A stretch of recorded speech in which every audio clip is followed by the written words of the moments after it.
దేవునికి స్తోత్రం. మరొకసారి ఈ విధంగా మాట్లాడడానికి, ఈ విధంగా మిమ్మల్ని చూడటానికి, మీ గురించి ప్రార్థించడానికి ప్రభువు కృప చూపించారు. దేవునికి స్తోత్రం. మీరందరూ బాగున్నారా? మీరు ఆరోగ్యంగా, సంతోషంగా, ఆనందంగా ఉండాలని నేను హృదయపూర్వకంగా మీ కొరకు నేను ప్రార్థిస్తున్నాను. మరి ఈరోజు దేవుడు అద్భుతమైన రీతిలో మనతో మాట్లాడబోతూ ఉన్నాడు. పరిశుద్ధ గ్రంథమైనటువంటి బైబిల్లో నుండి ఒక చక్కని మాటలు మనం జ్ఞాపకం చేసుకుందాం. యోబు గ్రంథము మరి 5వ అధ్యాయం 21వ వచనంలో ఈ విధంగా చెప్పబడుచున్న మాటను జ్ఞాపకం చేసుకుందాం. చూడండి, నోటి మాటల చేత కలుగు నొప్పి నీకు తగలకుండా ఆయన నిన్ను చాటు చేయును. ప్రళయము వచ్చినను నీవు దానికి భయపడకుందువు. ఈ రోజున చాలామంది, నా ప్రియ సహోదరి సహోదరుడా, దైవజనుడా, దైవ సేవకురాలా, నువ్వు ఎవరైనా సరే, లేక క్రైస్తవుడుగా ఉన్నా సరే, చాలామంది నిందిస్తారు, అవమానిస్తారు, దూషిస్తారు, ద్వేషిస్తారు. అప్పుడు ఆ మాటలు మన హృదయం దాకా వచ్చి మన హృదయానికి ఏం చేస్తాయంటే నొప్పిని, బాధని, కష్టాన్ని, ఇబ్బందిని కలిగిస్తూ ఉంటాయి. కాబట్టి దేవుడు చెప్తున్నాడు యోబు గ్రంథకర్త ద్వారా, నోటి మాటల చేత కలుగు నొప్పి నీకు తగలకుండా ఆయన, అనగా దేవుడు, నిన్ను సాటు చేయును. ప్రళయము వచ్చినను నీవు దానికి భయపడకుందువు. దేవునికి స్తోత్రం కలుగును గాక. నేను దూషించేవారు కానీ, ద్వేషించేవారు కానీ, నిందించేవారు కానీ, అవమానించేవారు కానీ, ఎవరైనా సరే నీకు తెలియకుండా కానీ, నీ వెనక కానీ ఎవరైనా అది నిన్ను నిందిస్తే, నీ అన్నదమ్ములు కానీ, అక్క చెల్లెలు కానీ, లేక నీ ఇరుగు పొరుగు వారు కానీ, నీ సేవను చూసి కానీ, నీ పరిచర్యను చూసి కానీ, నీ ఎడ్యుకేషన్ చూసి కానీ, నీ జాబుని చూసిన కానీ, నీ ఎదుగుదలను చూసిన కానీ నిన్ను దూషిస్తారు, లేక ద్వేషిస్తారు, అసూయ పడతారు. అలాంటి అసూయలన్నీ కూడా నీ మీదకు రావు. ఎందుకు అంటే నీవు దేవుని యందు భయభక్తులు కలిగి ఉండు, దేవునిని ఆశ్రయించు, ఆయనకి ప్రార్థన చేయి. ఆయన అంటే నీకు తగలడు. ఎవరు దూషించినా, ఎవరు ద్వేషించినా అవి నీకు తగలకుండా దేవుడు నిన్ను కాపాడుతాడట. ఎందుకంటే ఆయన గుడారాన్ని వేస్తాడు, ఆయన సన్నిధి ఉంచుతాడు, ఆయన దూతల కాపలంగా ఉంచుతాడు.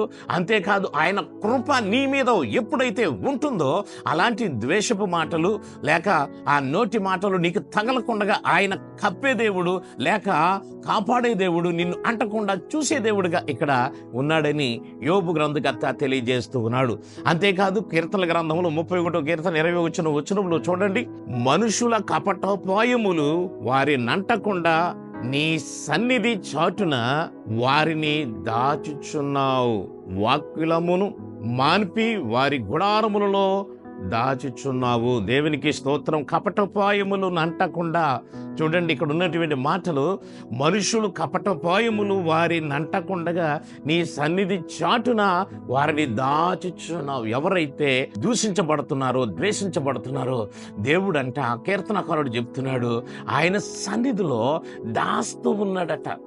ఆయన సన్నిధిని ఆయన ఎలాంటి దూషపు మాటలైనా, ద్వేషపు మాటలైనా, శాపగ్రతమైన మాటలైనా, ఎలాంటి మాటలైనా సరే నిన్ను కాపాడుటకు ఆయన గుడారము చాటున ఆయన సన్నిధిలో నిన్ను దాస్తూ ఉన్నాడట. దేవునికి స్తోత్రం కలుగును గాక. అలాంటి దేవుడు నీకున్నాడు, అలాంటి దేవుడు మనకున్నాడు. కాబట్టి జ్ఞాపకం చేసుకున్నాం, ఈ రోజున దేవుడి వైపు తిరుగు. నీవు నొప్పించే మాటలు, లేక గాయపరిచే మాటలు, అనేక మాటలు నిన్ను వెంబడించవచ్చు. ఇప్పుడే విడిచిపెట్టి ప్రభువా ఆయన సన్నిధిలో మొరపెట్టు, ప్రార్థించే, ఆయన తీసేస్తాడు. ఇంకొక మాటను చూడండి, యాకోబు పత్రిక 3వ అధ్యాయం 5వ వచనములో, అలాగునే నాలుక కూడా చిన్న అవయవమైనను బహుగా అదిరిపడును. ఎంత కొంచెము నిప్పు ఎంత విస్తారమైన అడవిని తగలబెట్టును. అంతేకాదు, ఇంకొక మాట కూడా సామెతల గ్రంథం 12వ అధ్యాయం 18వ వచనం ఈ విధంగా ఉంది, కత్తిపోటు వంటి మాటలు పలుకువారు గలరు, జ్ఞానుల నాలుక ఆరోగ్యదాయకం.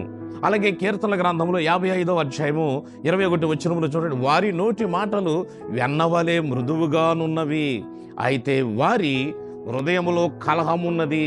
వారి మాటలు చమురు కంటే నునుపైనవి, అయితే అవి వరదీసిన కత్తులే. ఈ మాటలు జ్ఞాపకం చేసుకోండి నా ప్రియ సహోదరి సహోదరుడా. అలాంటి మాటలు పలికేవారు ఉన్నారు, అలాంటి మాటలు పలుకుతారు. అయినప్పటికీ నిన్ను అంటావో, నిన్ను తాకవో, తాకకుండా కాపాడే దేవుడు నీకున్నాడు. ఆ దేవుడు నిన్ను కాపాడతాడు, ఆ దేవుడు నిన్ను కరుణిస్తాడు, నిన్నుకు అంటదు. ఎలాంటి మాటలైనా సరే, కత్తిపోటువంటి మాటలైనా సరే, నునుపైన వెన్నవలే ఉన్నటువంటి మాటలైనా సరే నీ వరకు రావు, రాకుండా ఉంటాయి. ఎందుకు ఉంటాయి అంటే నువ్వు దేవుని యందు భయభక్తులు కలిగి ఉండు, ఆయన యందు ప్రేమ, కనికరం, భక్తి, విశ్వాసం కలిగి ఉండు. అట్టి కృపతో దేవుడు నిన్ను, నీ కుటుంబాన్ని దీవించి ఆశీర్వదించునుగాక. ఎలాంటి మాటలు, ఎలాంటి ద్వేషపు మాటలు నీ కుటుంబాన్ని కానీ, నీ పిల్లలకు కానీ, నీ భార్యకు కానీ, నీ భర్తకు కానీ ఎవరికి అంటకుండా దేవుడు సంరక్షించి కాపాడునుగాక. ఆమేన్. దేవుడు ఈ మాటలతో నిన్ను, నీ కుటుంబాన్ని సమృద్ధిగా దీవించునుగాక. ఆమేన్.